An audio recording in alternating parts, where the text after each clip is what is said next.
Composite school के प्रभारी जमील अहमद बोले कि स्मार्ट क्लास डिजिटल रूप से सुसज्जित कक्षा है। दरअसल हम आपको बता दें कि शासनादेश अनुसार तथा खंड शिक्षा अधिकारी श्रीमती किरण यादव के अनुपालन में लगातार चल रहे शीतकालीन अवकाश की समाप्ति के बाद विद्यालय खोला गया, जिसमें कंपोजिट स्कूल डूंगर में पंजीकृत 275 बच्चों में से 154 बच्चे उपस्थित हो सके तथा विद्यालय प्रभारी एवं प्रधानाध्यापक चौधरी जमील अहमद के नेतृत्व में कक्षावार स्मार्ट क्लास चलाई जा रही है।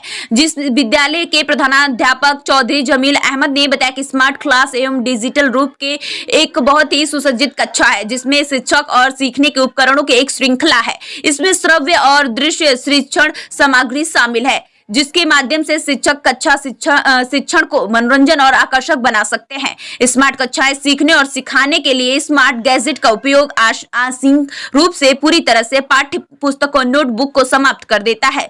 कागज का नगण्य उपयोग शिक्षा को पर्यावरण के अनुकूल बनाता है, जिसमें पारंपरिक शिक्षा से होने वाले पर्यावरणीय खतरों का समाधान भी निकलता है। स्टार न्यूज प्लस के लिए मुजफ्फरनगर के बुढ़ाना से नसीम कुरैशी की रिपोर्ट।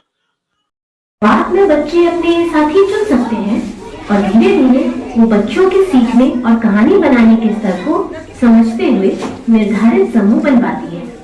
4-4 के उपसमूह में बांटने के बाद मिस्टर मैडम 4 से 5 अखबारों के कटे हुए चित्र उनमें बांट देती है। बच्चों को निर्देश दे दिए जाते हैं कि सभी चित्रों का ध्यान से अवलोकन किया जाए।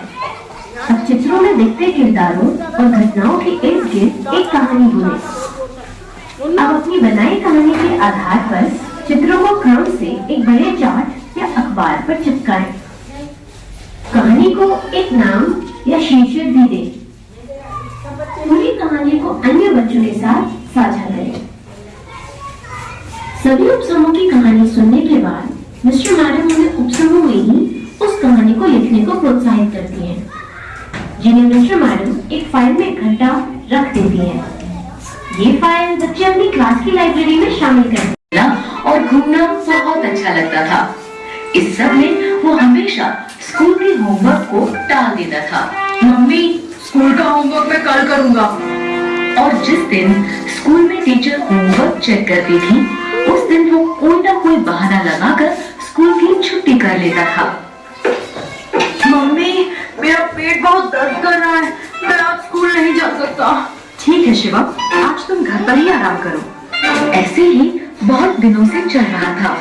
फिर एक दिन अचानक टीचर ने क्लास में सभी बच्चों से कहा, बच्चों, कल मैं आप सबकी तीनों सब्जेक्ट इंग्लिश, हिंदी और मैथ्स की नोटबुक चेक करूंगी, इसलिए कल सभी बच्चे अपनी नोटबुक्स लेकर आएंगे। शिवम का दोस्त अंकित जानता था कि शिवम की कोई भी नोटबुक कंप्लीट नहीं है। उसने शिवम से कहा, शिवम, अब तुम क्या करोगे? तुम्हारी तो किसी भी सब्जेक्ट की नोटबुक कंप्लीट नहीं है। मुझे पता है और इसलिए मैं कल स्कूल नहीं आऊँगा। क्या? हाँ।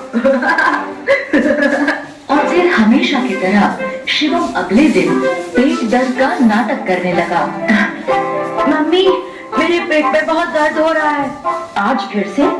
चलो ठीक है, तुम आज भी घर पर आराम करो। इस तरह शिवम की स्कूल से छुट्टी हो गई।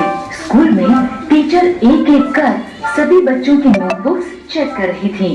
तभी टीचर ने अपनी घड़ी में देखा कि स्कूल की छुट्टी का समय हो रहा है। ये देखकर उन्होंने सभी बच्चों से कहा, बच्चों, अभी स्कूल की छुट्टी का समय हो रहा है, इसलिए जो बच्चे रह गए हैं उनकी नोटबुक्स मैं कल चेक करूंगी। उसी शाम जब पार्क में खेलते हुए शिवम अंकित से मिला तो अंकित ने उसे सारी बात बताई। टीचर ने कहा है कि जो बच्चे रह गए हैं उनकी नोटबुक्स वो कल चेक करेंगी। अच्छा, तो फिर मैं कल भी नहीं आऊँगा।